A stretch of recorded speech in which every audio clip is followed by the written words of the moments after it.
Before we get started, we have a quick little teaser to share. You've obviously heard of conference realignment. This is why I have my Twitter handle. That's a stupid joke. I need to come up with some better material. But get ready to prepare yourselves for the College Football Podcast Realignment. A new college sports community is coming soon, and Cocaine Willie will be the official Kansas State University representative. Stay tuned. It's a great day to be a Wildcat.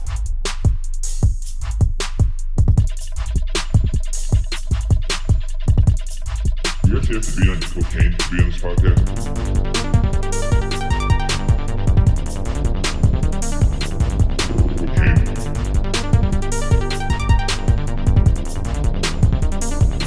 Cocaine, really?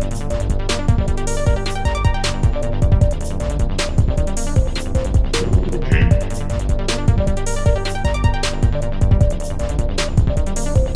Cocaine, really? What's up, everybody? You're listening to yet another edition of Cocaine Willie. I'm your commissioner, Bob Trollsby, and as always, I'm joined by my co-hosts, Good Chef Andre Napier and Fireball Matt Marchesini. Let the bracketology games and speculation begin, ladies and gentlemen. Currently, the K-State men's team is on the outside looking in for March Madness, but has kind of crept into the have work to do part of Joe Lunardi's bracketology projection for March Madness.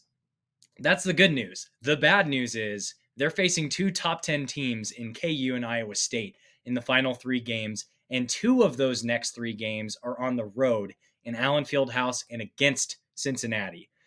The K-State women, on the other hand, are coming off of a win against number 22 West Virginia and a close loss against KU on the road at Allen Fieldhouse. They sit at third in Big 12 play and have two games remaining versus Iowa State at home and against Texas Tech on the road. If they can handle their business, they will be a lock for at least the third seed in the NCAA tournament, the Big 12 conference tournament, which gets them two byes in Kansas City. But as things stand right now, they're still currently being projected to get the home games in Manhattan in March Madness when that happens. So things are looking still pretty good for the ladies. The men, on the other hand, were coming off of a very, very interesting game last night against the West Virginia Mountaineers, and native son Josh Eilert as head coach came back from a 25-point deficit to force overtime, in which the Cats did pull out the victory. But I just have to ask you guys, because we weren't texting much during this game, what the fuck happened? That was insane. Man, it was basically I would say two-parter, but it's kind of like a three-parter. The first half was its own part. That's pure bliss. We're in heaven right there. It was fantastic. That's what we thought this team could be. That is hitting our peak. That's our stride right there. That's where Usain Bolt running right there. And then the second half. And, that's not the whole story, because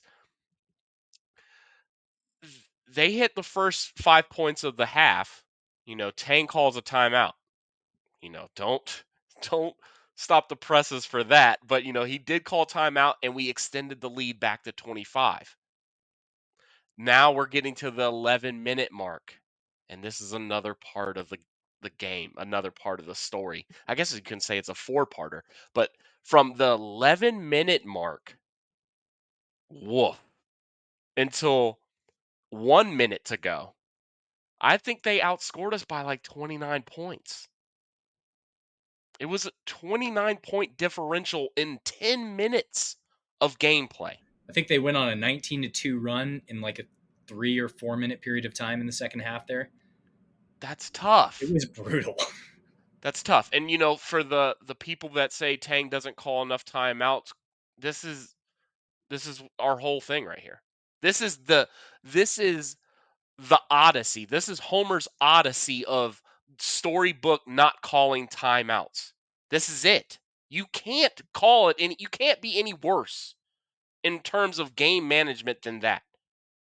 It is what it is. He's past the under 12 timeout. You've got 2 more media timeouts, and he didn't call a single timeout in that whole span. From the 11-minute mark to the 1-minute mark, he didn't call a single timeout. Dog, what are we doing? I can't I can't emphasize it enough how gross that 10-minute stretch was. They played tight. You obviously saw that. I don't want to take up everybody's time and breaking the whole game down, but they were tight. We weren't getting necessarily the calls. No, We weren't getting the really calls. not. West Virginia, but it was a evenly called game. I would say that it's evenly called game. There was both ways. It was officiated balanced, but we weren't getting the calls at that time. We were playing tight. We totally changed the offense. Like we weren't running anymore. We weren't making shots. And then two of West Virginia's best players decided they wanted to go to prime Russell Westbrook and prime Kevin Durant. It is what it is. They were making everything that they threw up, and we couldn't stop it. And it was as simple as a high pick and roll. Who would have thought? That is an offense. And they executed and they bust our ass. And it was nightmare fuel. It was bad. I want to give you credit though, Chef, because you were honestly one of the first people I've heard talk about Tang's timeout management. When we were on the pod back in December, and you said he thinks he's Phil Jackson, dog, or whatever it was you said, and ever since then I've been paying a lot more attention to that. And dude, last night was pretty egregious. That was abysmal. It was the worst. It's the worst one that we've seen because it was a culmination of a lot of things, really. But our team wasn't executing. That's on our end. We can manage that. That's where a tying timeout, to gather the troops. Hey, it's a 14-point game. We were up 25. They went on their little run right here. Let's stop that. Let's go back and let's get it back to 20. Let's win the next 2 minutes. Let's get 3 baskets. Let's get 3 stops, and then this game is back to dead, and they won't be able to come back from that. That didn't happen for obvious reasons.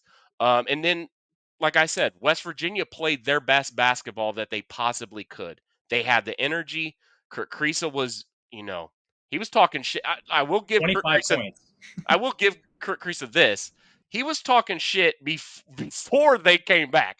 He was when they were down, like when they were down 25 points. He was talking, and I respect that because the Michael Jordan famous quote where he says, "Don't talk shit when you're up. It's easy to do that, but talk shit when we're even or down."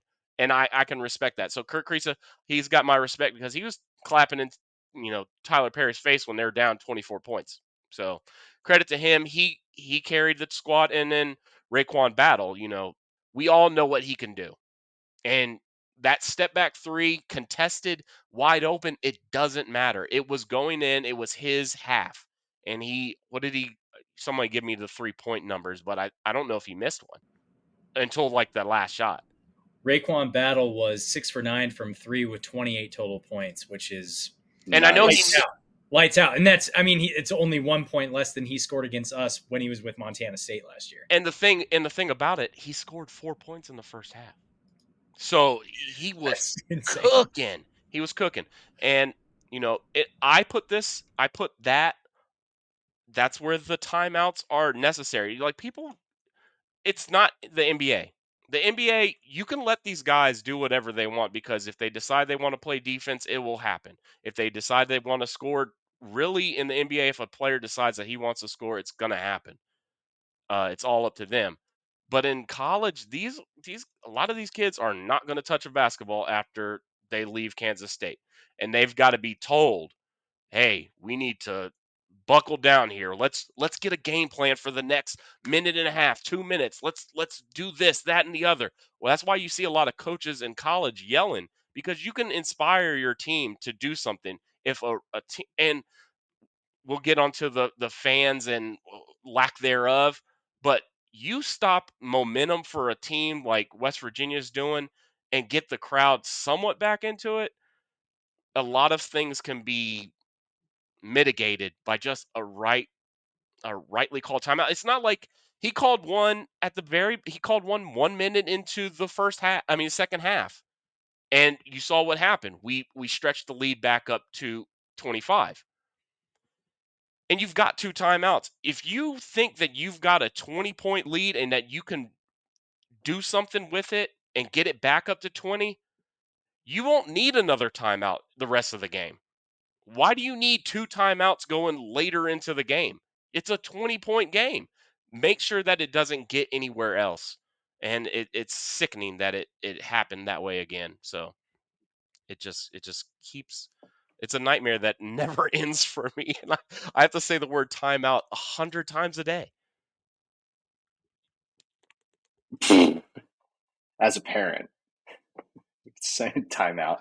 There's as a parent, as a fan of Jerome Tang, I have to say timeout. Get in the corner, man. Come on. Yeah. This team is just very annoying, and a lot of in sports, a team that is annoying in a lot of ways has a positive connotation. Like they're scrappy. They're just an annoying team to play. This is an annoying team to watch, like in all facets of the game. The first half, you could definitely say the first half is what you would expect from us this season, but that's above and beyond. Like the way they shot that ball in the first half, you cannot expect that is the Kansas State basketball team that we were going to see this season. Tyler But Perry quite had 12 frankly, points in the first half, which tied a season high for him. That was Yeah. insane. David Gasson looked great to start the game. yes, And he looked great. He had And- great rebounding numbers, but for sure. And a lot of ways, the team looked good because the offense was efficient. And, they were making shots and all this type of stuff, but it's the efficiency of the offense coming together. It's making plays. It's getting offensive rebounds. It's not necessarily taking contested shots, but letting the movement of the offense is dictating who is open for a shot. And so that is what I was expecting from this team this season. And it was really over and beyond in that first half. But what gets me so annoyed about this team, we could talk about, the coaching piece, and the fact of the matter is it is extremely difficult to give up a 25-point lead in a basketball game in the second half. That is a hard thing to do. And it's a comedy of errors to watch the turnovers and just the dumb decisions that go into a situation where, yes, it should lead to a timeout, but you're just continuing that streak of bad play. And that is the situation that it got yourself in midway through the second half, getting into the last 5 minutes. And it goes to show that despite a win, and you can be happy for a win, this team's 2-0 this past week, but this team just struggles to be a team for 40 minutes. They don't have the capability to play a complete basketball game. They just don't. They can't win on the road. They struggle at home now. I mean, I'm happy that they won, of course, and it does keep this little flicker of light, this dream that, oh yes, this team could play in the NCAA tournament. There's nothing, first half aside yesterday, the team that played the second half yesterday is the one that we've watched the past 10 games. Like, nothing has changed. And the fact that you win in overtime shows that for 5 minutes, this team can compete against any other team. That's totally fine. I get that. But where's the other 35 minutes? Like, at the end of the day, this team cannot play right now. Looking at it visually, this team cannot play a full, complete 40-minute game. Just can't. I know that's a tough thing probably to ask for. But you do see teams, the top echelon of teams, if you're striving to be a top program, you have to have complete 40-minute games despite the competition. Whether you're playing a top 10 team to try and beat them, this West Virginia team has a top heavy player, Raekwon Battle, but this team has not showed really anything, especially on the road. And quite frankly, it really doesn't look great in hindsight. Like that type of team could come back with a deficit and basically take the lead, 4-point lead with a minute to go. So I don't have a lot of like great things to say. I mean, the West Virginia game is the most recent one, but then you could talk about the BYU game, which like the team was the most efficient we've probably seen them in the past 8 games, and obviously it's a victory.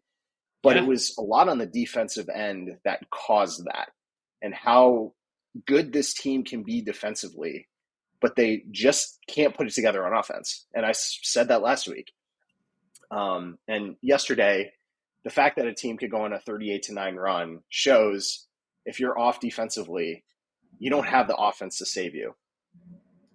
Just don't. Well, it's I'm back and forth on it because the defense can only do so much with a guy that's going nuts. Like if we were to say like Tyler Perry played really really good. He played really really well. He Like had a he went great game. 6 of 11 from 3. So you're talking above 50%. When a shooter like that is going nuts from 3, it's hard to like no matter what defense you're, especially that's Tyler Perry, 5'10", 5'11" point guard that is a shooter. But when Raekwon Battle, who jumps 40 inches into the air, he can drive, he can dunk, he can do all that stuff, and he's doing step back threes. There's really no defense for that, and you're kind of at the mercy of them doing it. And your best bet is to not let him get the ball, one, and have him cool off. And how you cool off is that's coaching strategic, and we've already done that. But the defense in the first half, excellent. Can was yesterday's game, or Monday's game, was that just a balancing of the numbers because we were nuts in the first half and we cooled down to end the game with relatively solid numbers that we usually have?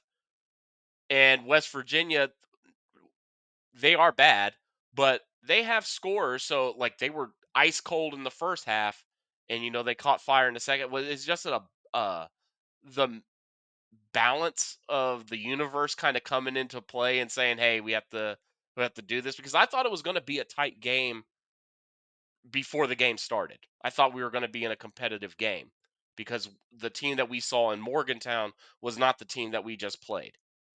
So, I thought it was going to be a tight game, and then when it started to be a blowout, I honestly didn't know how to feel. And I don't know if you guys do this, but when you're watching a game, do you like kind of in the back of your head like this reminds me of this game?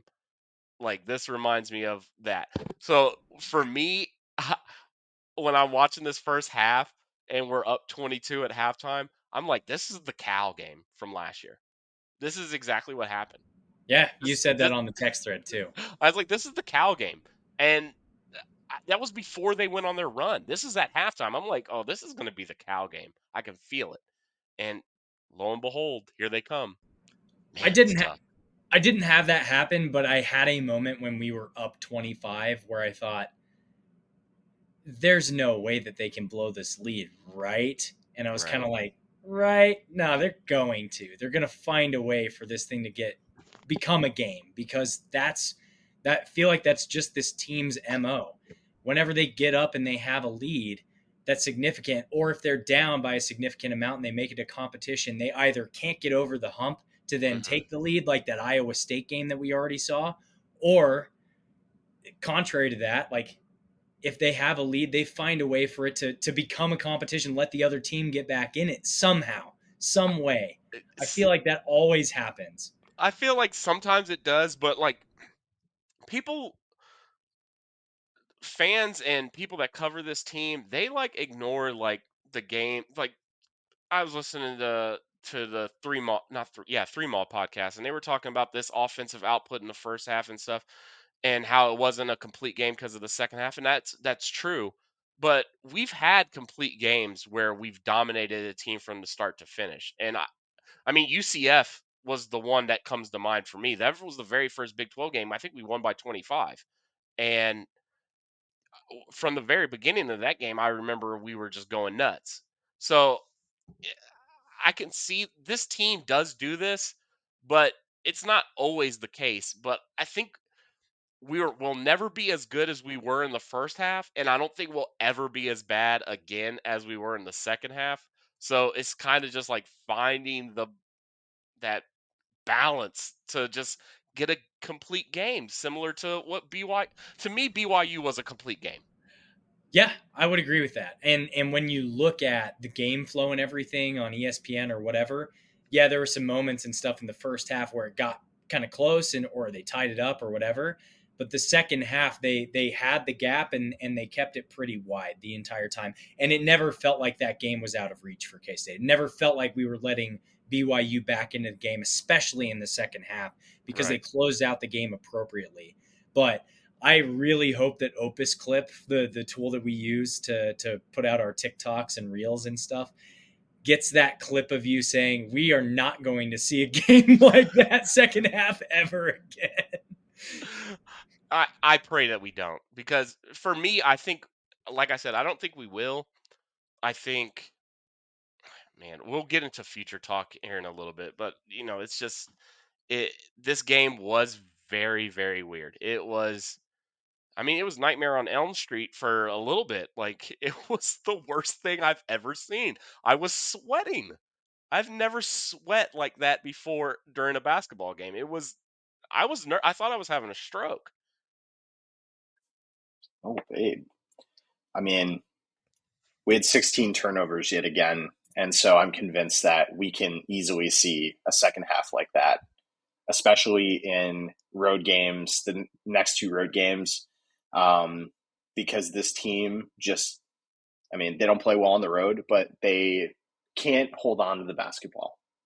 They have a knack for not holding on to the basketball. We know that this is a problem that we see. And I don't I remember mean, any think turnovers though. I don't remember any. there were plenty.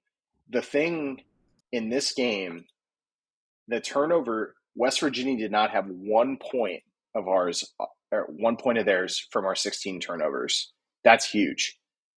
In reality, good teams take advantage of that.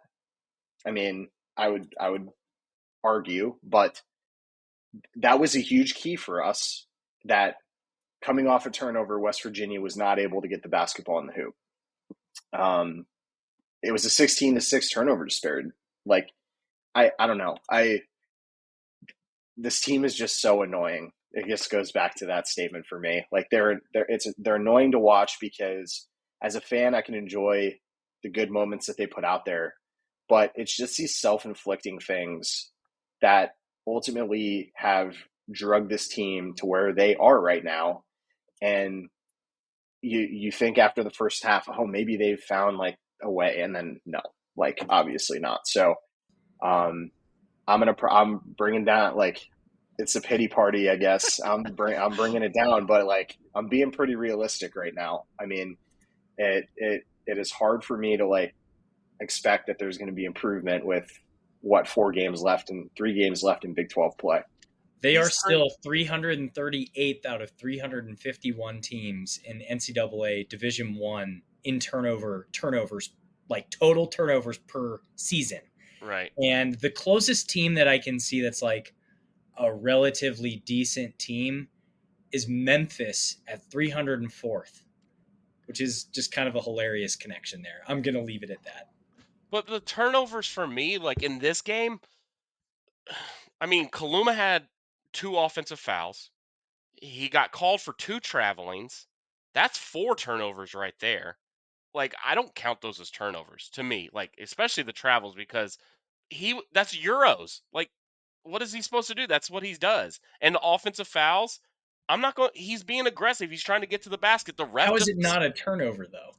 I don't count it the same as like, oh, we're just gonna Day Ames throws it 13 feet into the crowd. That's a turnover to me. Or like I'm gonna throw it into a post as I stare at him and somebody intercepts it and runs on a fast break. That's a turnover. To me, like an offensive foul when a guy is trying to get a basket and the ref decides, oh, he chicken winged. I'm never gonna say that is a turnover because he's making a basketball play. He's trying to do his best, and it was in somebody else's hands for them to call it and make it a turnover, not him, because he's done that layup, that same euro that they call a foul on or a travel on 100 times, but it never gets called. So I don't count. That's 4 of them right there that they count as turnovers that I would never count. That's just off the top of my head that I can remember. Like there's probably some other ones that they did, but I can't remember off the top of my head that I wouldn't count as turnovers. Like there's probably a solid 10 that are, just dumb passes or whatever, but I'm not, or like just stepping out of bounds. Like Dorian Finister has those all the time where he just like steps out of bounds. That is a turnover. You're a doofus.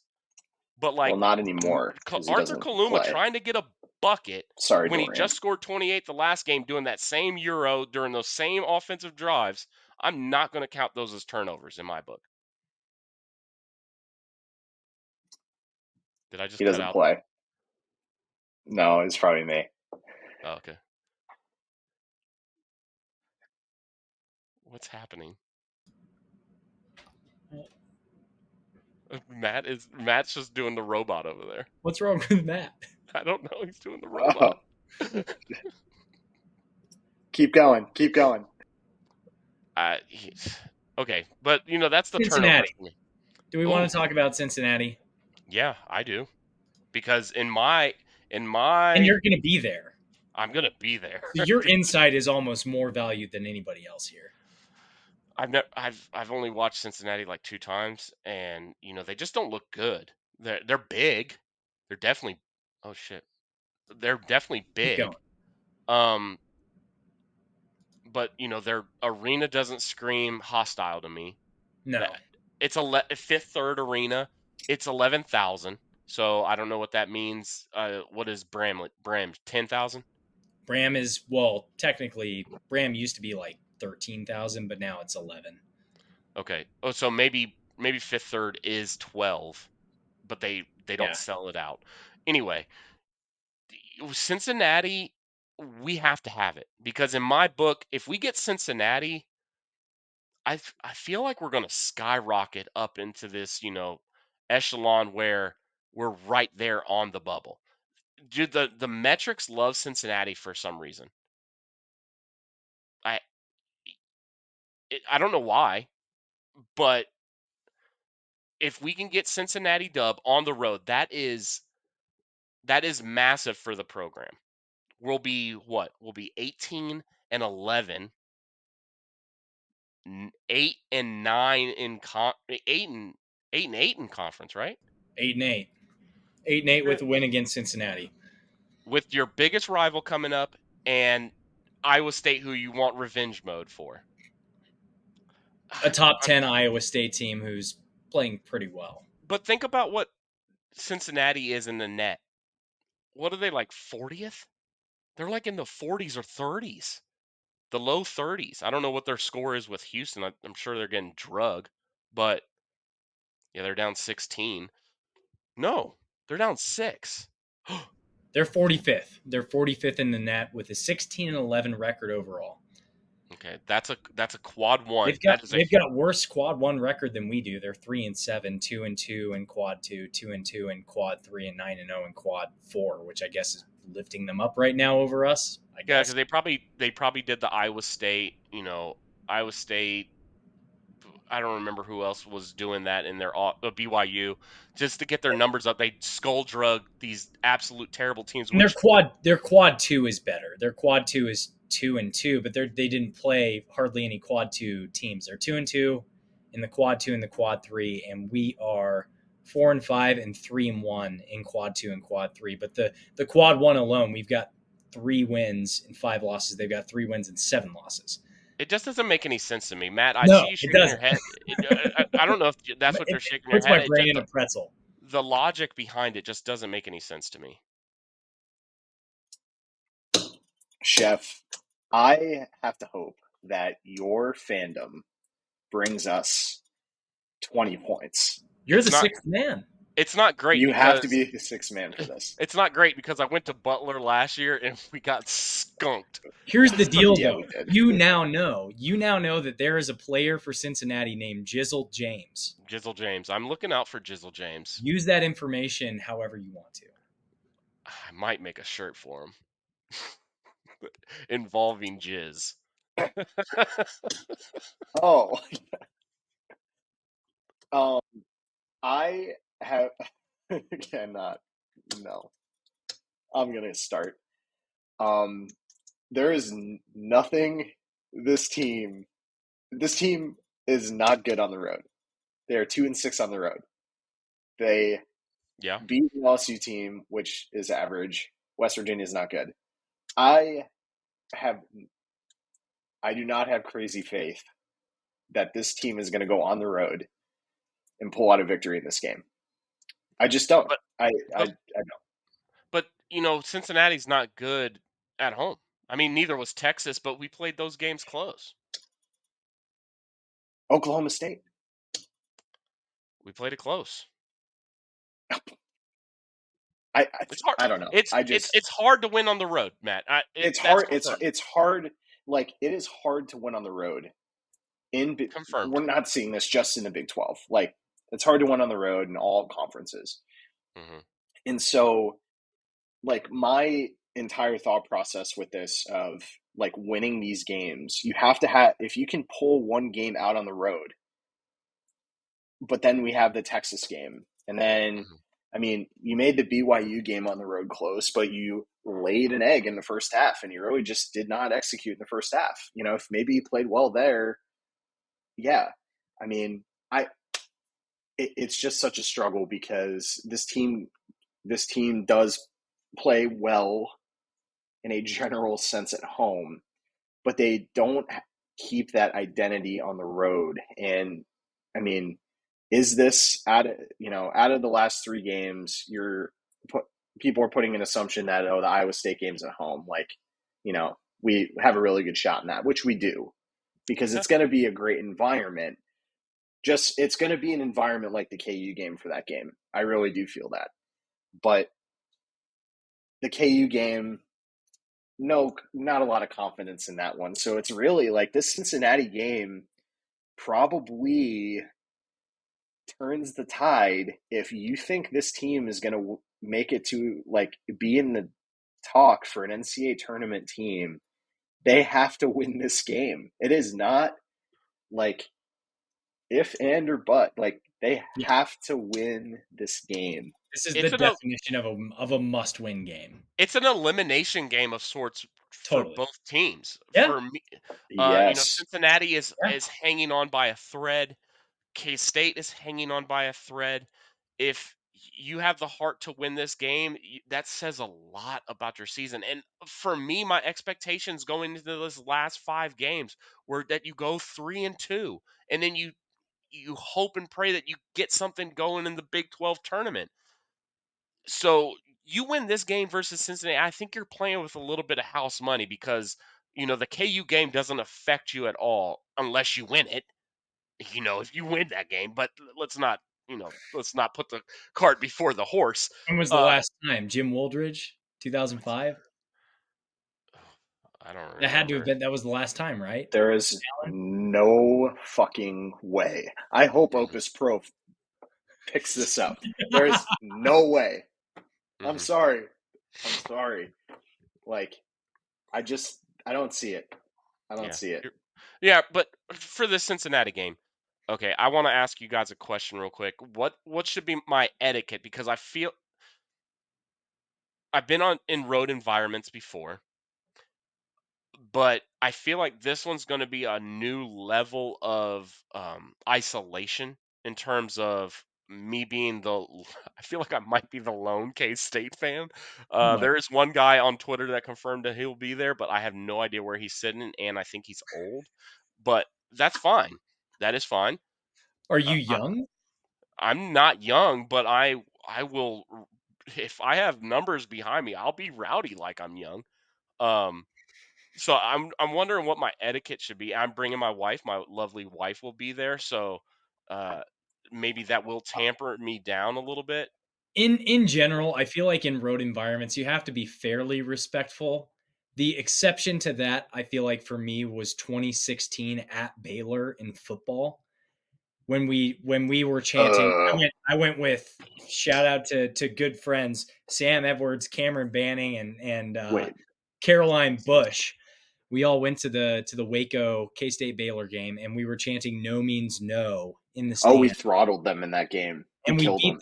the piss out of them. But Yeah. it was an all-time high for me in moments of just like, I'm gonna be an absolute asshole to these fuckers that allowed rape happen with their football Oh my team. God. So Chef, maybe a little strategy moment. Hmm. We're just coming together, as professionals. I would maybe reach out, send a nice little tweet out to Jareem. Just say, hey, Coach Ream, I would love to see if maybe we could sit behind the bench. It's just going to be me and my wife. We don't know anybody else. We'll be really loud and Yeah, cheer. I'll definitely do that. and then ask him Um, like 5 questions, and then we'll publish that as part of Cocaine Willie without having to go through Yeah. Tom Gilbert Yeah. I'll have because I'll podcast. have I'll have Chat GPT write those up for me right away. Cat But GPT. Cat GPT. At GPT. Nah, don't worry, I've got you. I used to write for the Collegian, which is such an esteemed publication. Those will get me in. But I'm debating because the Butler game. That was the last road Cats game that I went to, and beautiful. What is it? Hinkle Fieldhouse. Beautiful. Yeah, the Yep. one that That's Yep. Wildcat hates. I don't know why he hates it, but I loved it. I thought it was prestigious. It was I mean, it was nice for a field house, and the students were right there, basically by the bench of K State. So they were chirping the K State bench. I was chirping the fans. It was beautiful. So I'm gonna, I hopefully in this game it's not if it's quiet, you will hear me. I will say some things. Throw the lob. I don't know. I just wild things like that. Follow at Cocaine Willie on Instagram. Ooh. Do I dare bring a sign? What's your Jizzle James, look at my T-shirt. it's, what what what do you think about bringing signs to games? I'm in favor of it if it is creative and clever. Yeah, if it's dumb, you will get made fun of. Okay. You might I'm need all to crowdsource some ideas. I don't know if I don't trust me with You've got that. some I friendly, don't know if I safe-faced neighbors here that can help you out with it if you need help. Absolutely. But All right, yeah, my last question on the men's team before we move on. Will they make the tournament? Gun to we're your back. head, will they make the tournament? If we ask this every week, I'm hold on. We've asked this 3 straight episodes, At this right? point, we're asking it every week. Yeah, and I'm down for. I like this. I think our 3 most recent men's basketball questions we've asked this, and I was at 50. Then I went to 0. Now I'm hovering around 42 because I think if we get this Cincinnati dub, a lot of momentum. I think we're hovering around 42%. I was going to say 40. Yeah, so you're up. You're um, up. Yeah, I'm up, but not like that's high enough to be at even a 50-50. I'm still thinking that there's a higher chance, 60% chance this team doesn't make it, and we're watching the NIT potentially. yeah, but that's the highest you've been since you've asked this question. Mostly because I was impressed by the BYU win. And I was impressed by the first half, specifically the first half against, fucking Because whoever we played last time, you weren't even this high after the West Virginia. KU win. No, because we still had so much work to do. But looking at bracketology, we're next 4 out. Right. Next 4 out right now. So if you can win 2 of the next 3, that puts you in a good position to at least have an argument for March, not even taking the Big 12 conference tournament out like into the equation. Hmm. And if you can win a game or 2 in the Big 12 conference tournament, then you're 500, right? If you win 2 of the next 3, you're 500, which I we talked about last week as well. I And said 11 and 11. I'm thinking now, if you're 500, I think they can put you in over, some of these other teams that are listed in the next 4 out of like, I mean, shit, who else do we have here? We've got Iowa, Ole Miss, and Butler. I'm starting to think. I And want to hear A&M Matt. sucks. I'm I sorry, want A&M sucks. I want Matt to answer before I get into tinfoily shit. Not necessarily tinfoily, but Here we go. I'm gonna say 25. I just it'll be a lot higher if we could somehow win on Saturday, but I don't have a lot of faith that this team can execute on the road. And we have 2 road games. I mean, the Iowa State game puts a whole predicament into this because if they beat a top 10 Iowa State team at home and they lose the next 2, and somehow if they catch like Oklahoma in the first round in the Big 12 tournament or something like that, I don't know, but I don't know. I don't have a lot of good feeling that this is going to be a team that makes it, because they've just given up a lot of games they should have had. I think that's fair. And Chef, you're on mute, so I'm just gonna keep talking here. But get your last word in, and then I want to talk women's hoops for a little bit here. okay. So this is what I'm gonna say. I said 11 and 11, and after some soul searching, to win 3 games, that was assuming that we go 8 and 10 in the regular season. To win 3 games in the conference tournament is a bit egregious. That was that was hot. That was a lot. So, Yeah, but I was thinking, I'm looking at resumes, and a lot of this comes down to we're getting to the season where mid majors might screw a lot of shit up.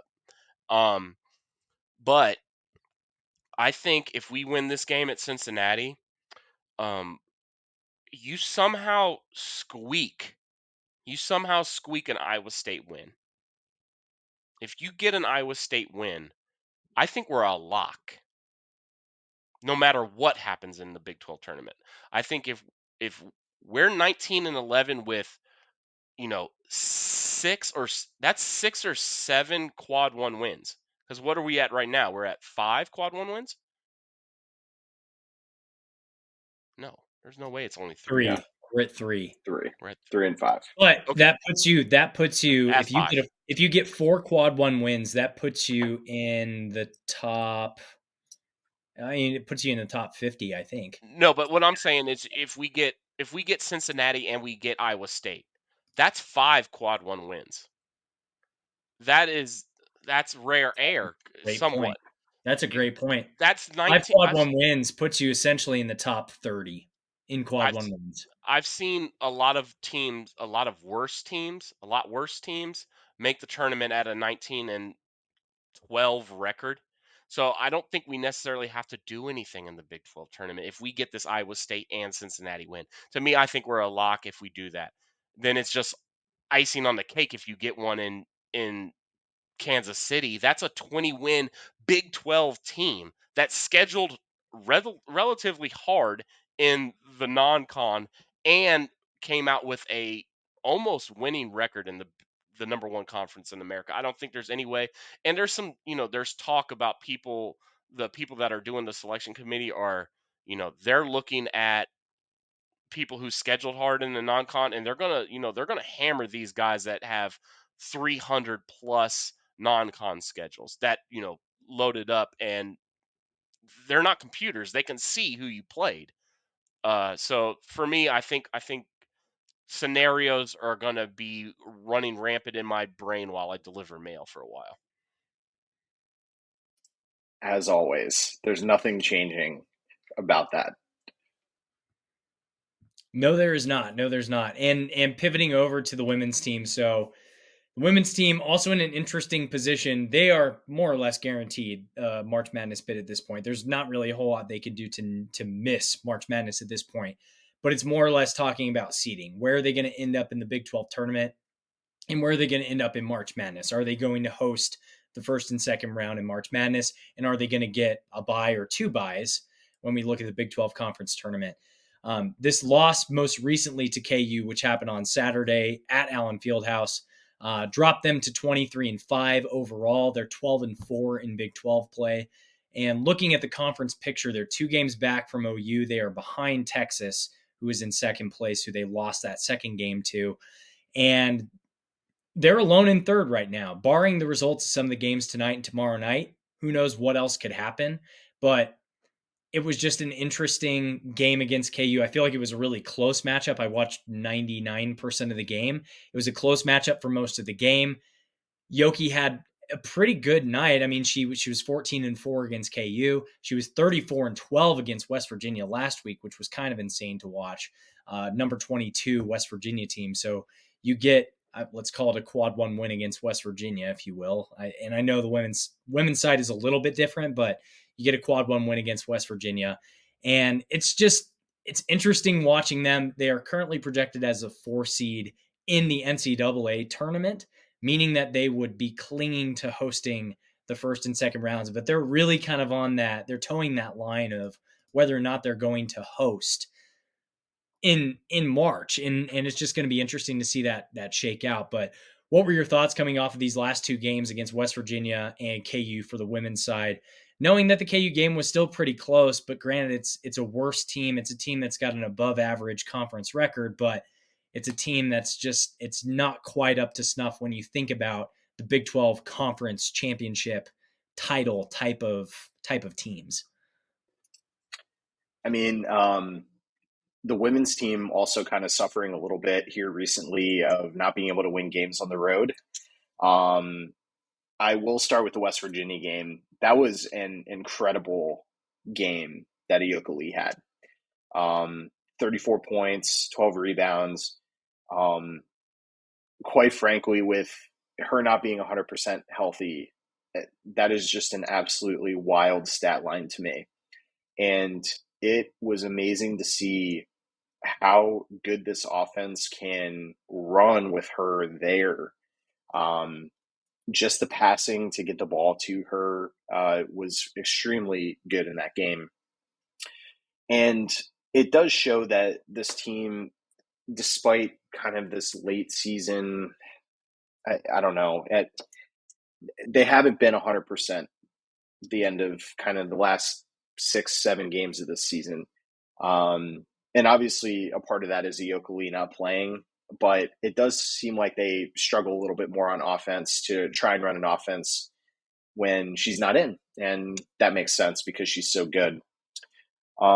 It's an important week. They play Iowa State tomorrow night, and they have a game at Texas Tech this weekend.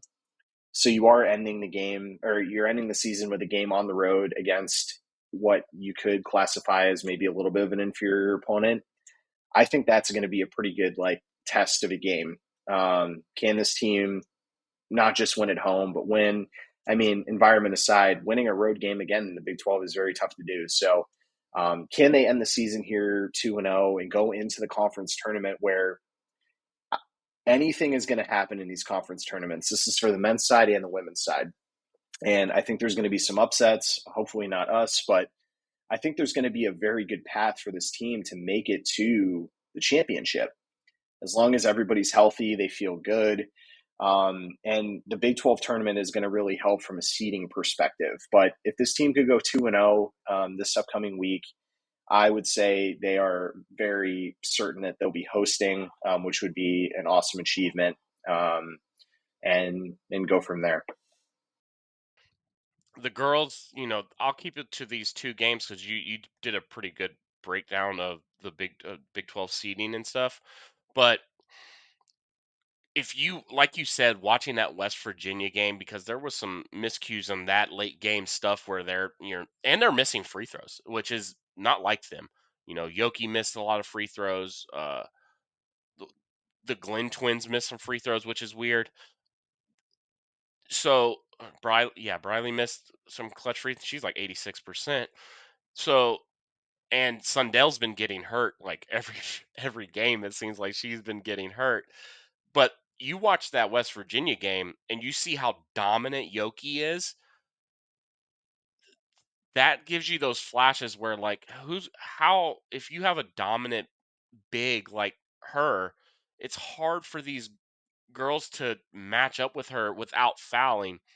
And you saw how dominant she was, but then you go to that KU game and it's like if she makes 50% more of those shots that she was making in like the West Virginia game, we blow KU out. But that girl, what's her name? Is it Robinson for the big for KU? She had like 11 blocks. Jackson, is it Jackson? She Yeah. was insane. She, for being a slender girl, she defended Yoki so well, and I was really impressed. But just finishing around the basket, I don't know if Ioka was tired, but if she finishes half of those, man, we kill KU. But it just wasn't our night, and I don't know if that's a road thing, like Matt said. It's hard to win on the road, but does that make me nervous for down the road into tournament play? Are we going to get stinkers like that? Because I wouldn't say that we're a jump shooting team. I feel like we finish a lot around the basket and we play through Ioka. So I feel like we're, like you said, Matt, I feel like we can be built for tournament play, but you can't have stinkers like that. You can't. Yeah, and I mean the West Virginia game was interesting because from a outside shooting perspective, I believe in the first or the we were in the fourth quarter, and we only took 7 3-pointers in that game, because the offense was so heavily going inside to Ayoka Lee, and I do think that this team has some strengths with outside shooting. The Glens are good outside shooters. Sundell, Terran Sides had a huge 3-pointer in the West Virginia game for us to tie it up. So there's capability with the outside game, especially when Ayoka has to go to the bench, get a rest, etc. But that's where I see the team, they're just not gelling in that aspect. It seems like there are times where she is sitting on the bench that they struggle to run offense. And that's going to have to be something that changes, especially as you get into postseason play, because Ayoka Lee cannot play 40 minutes a game. And you have to come up with ways to be efficient on offense. And I'm sure Jeff Mitty's trying to put that together, especially in these last 2 games going into the Big 12 tournament. What do you think about? So one of the things that stood out to me on Saturday was Gabby Gregory took a really hard fall, and I don't know, did we see her the rest of the game against KU? I don't think we did. I thought she ended the game. If she ended the game, great, I don't but remember. I haven't seen any kind of like official injury report. And maybe that's just because women's basketball isn't as widely covered as it probably should be. Mm-hmm. But would love to know her status for this week and games moving forward, just because I know she's probably not played her best ball the last few games, but at the same time, having her out there, having that experience that she brings to the table, I think is super important as a veteran leader, and having her just around the team and in the locker room is super, super valuable in and of itself. So I would be on the lookout. I know this airs or I guess this is going to go live the day that K-State plays their next game, but I would be curious to see if she's in the starting lineup and how many minutes she gets, because if it was a hard fall and if she's injured, I would be a little concerned about this team. But if she's healthy, whether she's playing her best ball or not, I don't think really matters. It's still helpful having her around and having that veteran presence in the locker room and on the bench. Yeah, she's a facilitator for sure. She moves the ball does move because a lot of these teams, especially when teams run zone, she finds the middle really really well, and she's pretty good at the high low passing. Those dump in over the top throws to Lee to get easy baskets. So she is essential basically to the run if we want to make a run late. Couldn't agree more. And we are going to go ahead and end it there for all of us here at Cocaine Willie. Thanks for listening on your podcast feeds or watching us on YouTube. Do us a favor, if you're listening on Apple or Spotify podcast, leave us a 5-star rating and follow the show. If you're watching on YouTube, give us a like on the video and subscribe to the channel, even if you're not a K-State fan. You can follow the show on Twitter and Instagram and TikTok, or follow us individually. I'm at Bob Trollsby. Fireball Matt is at Matt Marchesini. And the good chef is at Chef Andre Napier. Chef. Cocaine's a hell of a drug, baby. We are all coke and no joke. Wildcat Country. Let's ride. Let's ride. Find me in Cincinnati. Look at those fireworks. Find your boy in the Nasty Natty. The Queen City. The Queen City. Jizzle James. Not at Skyline.